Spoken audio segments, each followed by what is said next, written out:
Les assises sur la nouvelle pensée africaine se veulent une pensée de renouvellement pour le développement sans exclusif, une pensée de la Renaissance pour penser les mots du quotidien. Les pensées africaines sont effectivement le lieu de refiguration, de reconfiguration de l'esprit et de l'être africain dans le monde. Placée sous le clair parrainage du chef de l'État, son Excellence Paul Biya, la conférence internationale du Cercle de Tola a rassemblé les intelligences africaines et de la diaspora des 5 continents. Le chef du gouvernement, Joseph John Ngouté, durant son allocution, a signalé l'importance de l'émergence d'une nouvelle pensée africaine.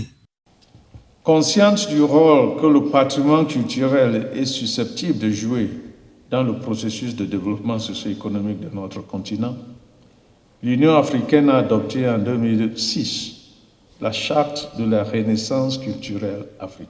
La leçon inaugurale du professeur Seloa Lusté Boulbina, philosophe Université de Paris 8 France, est revenue sur l'importance de la langue maternelle dans le processus de décolonisation.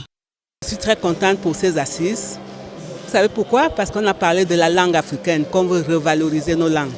Le professeur Molefi Kete Asante, fondateur de l'Afrocentricité Temple University aux États-Unis, professeur Théophile Obenga, Université Marien Ngouabi au Congo-Brazzaville, professeur Jean-Philippe Kalala Omotunde, enseignant à l'Institut Africa Marat de Paris, ont rehaussé l'éclat de ce bal cognitif aux côtés de leur père, ce qui est d'ailleurs considéré comme une aubaine pour le Cameroun, pays hôte.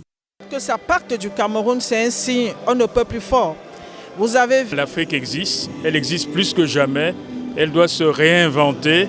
Dans l'optique de sortir l'Afrique et l'Africain des faits, ces assises, qui vont se tenir jusqu'au 28 octobre prochain, visent à valoriser les patrimoines africains et redonner une place de choix à l'Africain au carrefour du donner et du recevoir.